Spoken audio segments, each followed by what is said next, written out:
Shalom desde Jerusalém!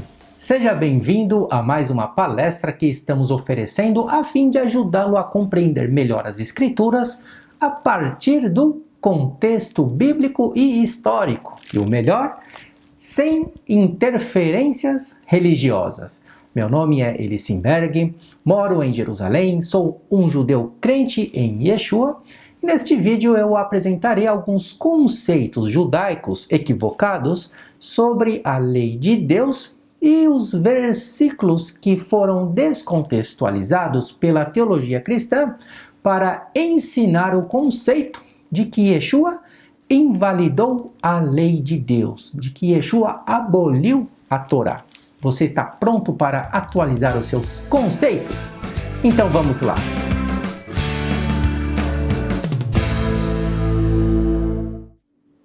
Como o próprio Messias afirmou, ele não veio invalidar a Torá, mas ele veio torná-la plena, cumpri-la.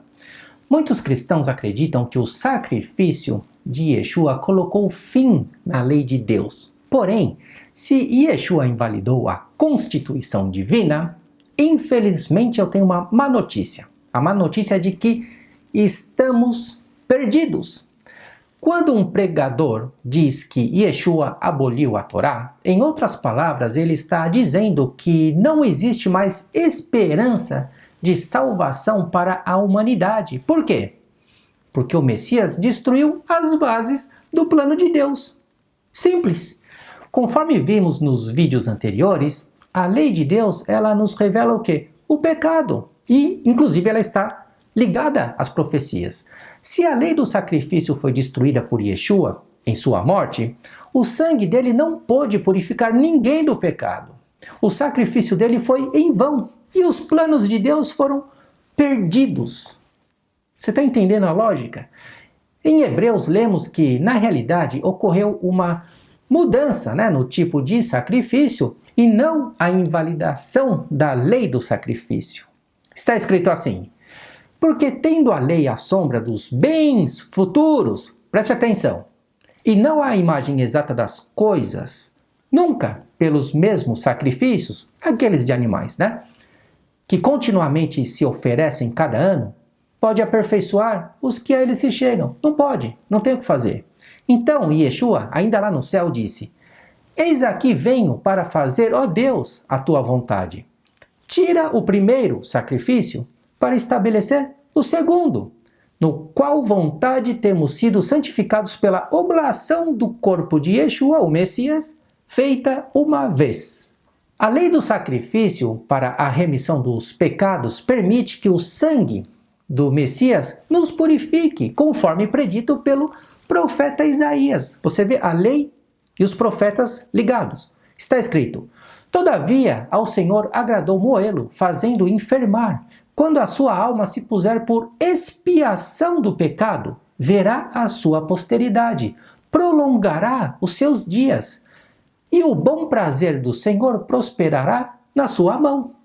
Ele verá o fruto do trabalho de sua alma e ficará satisfeito com o seu conhecimento. O meu servo, o justo, justificará a muitos, porque as iniquidades deles levará sobre si.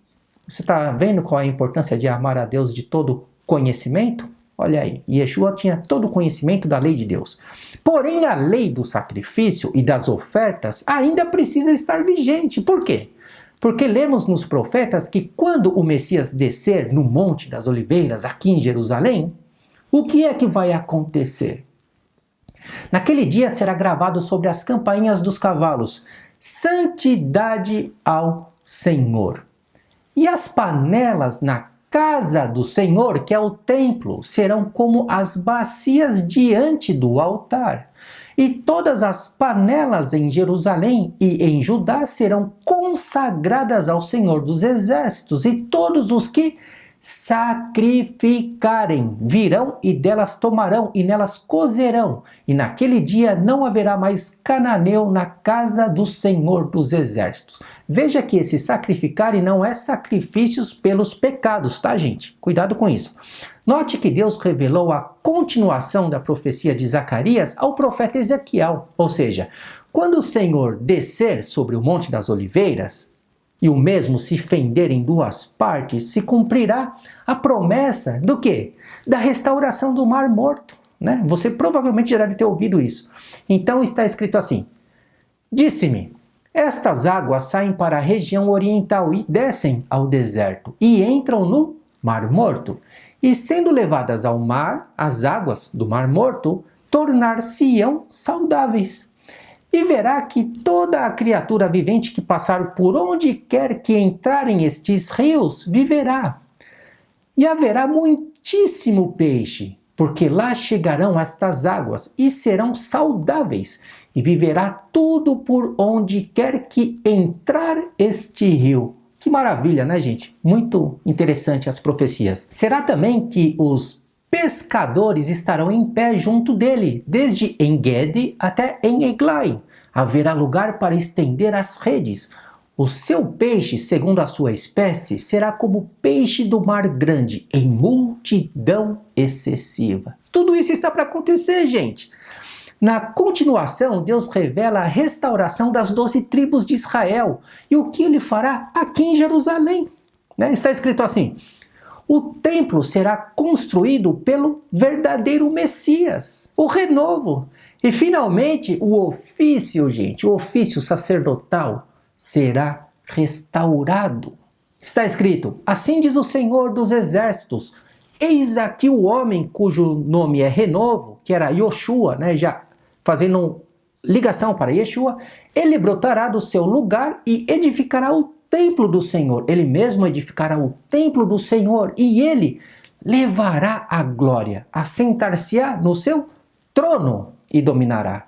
E será sacerdote no seu trono e conselho de paz haverá entre ambos os ofícios. Yeshua é rei e sacerdote.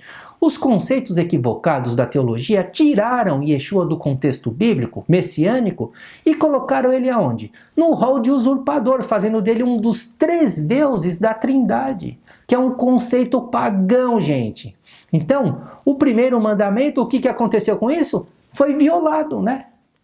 Os teólogos tiveram dificuldade para entender que todos os que estão ligados a Deus, os filhos de Deus, são chamados de deuses. Isso inclui os patriarcas, o Messias, os profetas, os apóstolos, eu e você. Veja que Moisés foi posto por Deus de Arão. Está escrito: e ele, se referindo a Arão, falará por ti ao povo. E acontecerá que ele te será por boca, e tu, se referindo a Moisés, lhe será por Deus, Elohim, nos escritos originais em hebraico. E qual foi a resposta de Yeshua quando os líderes judaicos lhe acusaram de blasfêmia por se fazer Deus? Ou diziam que era Deus. Aí Yeshua disse assim: vós, se referindo aos líderes de Israel, sois deuses, vós sois filhos do Altíssimo. Ani amarti, Elohim atem. E qual foi a oração que Yeshua fez aos seus discípulos antes de subir ao trono de Deus? Veja só que interessante.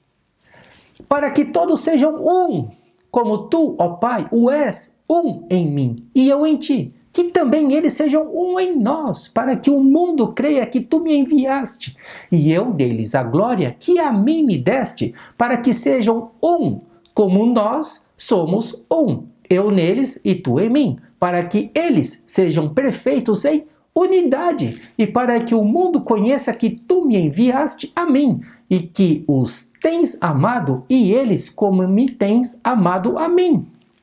A partir desse texto, gente, dessa oração, você poderá entender o significado de Yeshua ser um com o Pai e ser chamado de Deus, apesar de não ser o próprio Deus e não estar no mesmo patamar do único Deus. Yeshua ele não era usurpador.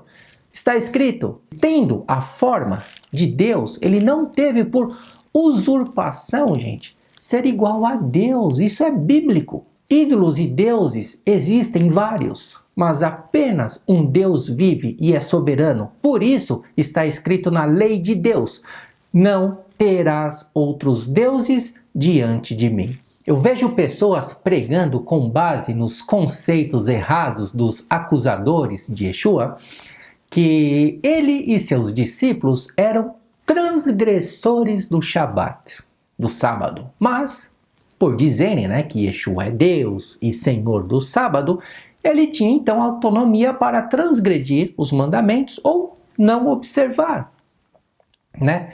Isso, gente, não passa de uma heresia de conceitos baseados em textos completamente descontextualizados ou mal entendidos.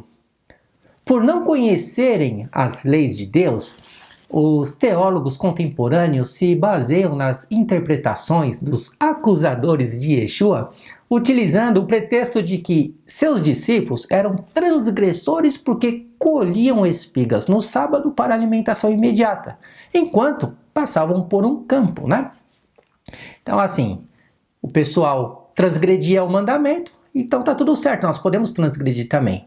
Está escrito: e aconteceu que no segundo sábado após o primeiro, Yeshua passou pelas searas, e os seus discípulos iam arrancando espigas, esfregando com as mãos, as comiam. E alguns dos fariseus lhes disseram: por que fazeis o que não é lícito fazer no sábado? Veja que os acusadores de Yeshua se baseavam onde? Na lei dos homens, para dizer o que era lícito ou não, enquanto que na lei de Deus está claro que quando entrares na seara do teu próximo, com a tua mão arrancarás as espigas, porém não porás a foice na seara do teu próximo. A foice, gente, representa o quê? Uma ferramenta de trabalho e não poderia ser usada no sábado. Porém, colher espigas com as mãos para alimentação imediata é totalmente permitido na lei de Deus, independentemente de ser sábado ou não. Os discípulos estavam arrancando com as mãos as espigas ao invés de colher com foice, com ferramenta, com faca, algo nesse sentido. Mas os teólogos que não conhecem as Escrituras preferem fazer de Yeshua um transgressor da lei de Deus com base nas acusações infundadas de outros religiosos que também não conhecem as Escrituras, não conheciam as Escrituras. Gente, não podemos deixar que a tendenciosidade religiosa ofusque o nosso entendimento sobre as leis de Deus, gente. A lei de Deus é muito importante. É por isso que o apóstolo Pedro alertou os insensatos sobre os escritos de Paulo, pois a maioria dos pregadores de hoje em dia não tem a mínima ideia da grandiosidade da Constituição divina que aplica-se às profecias, que se aplica aos objetivos fundamentais do Messias, ao reino de Deus, à justiça e o juízo. Então Pedro disse, falando disso, Paulo, como em todas as suas epístolas, entre os quais há pontos difíceis de entender, que os indoutos e inconstantes torcem, e igualmente as outras escrituras, para a sua própria perdição. Gente, é bom não usar o texto de Paulo se você não entende a lei de Deus.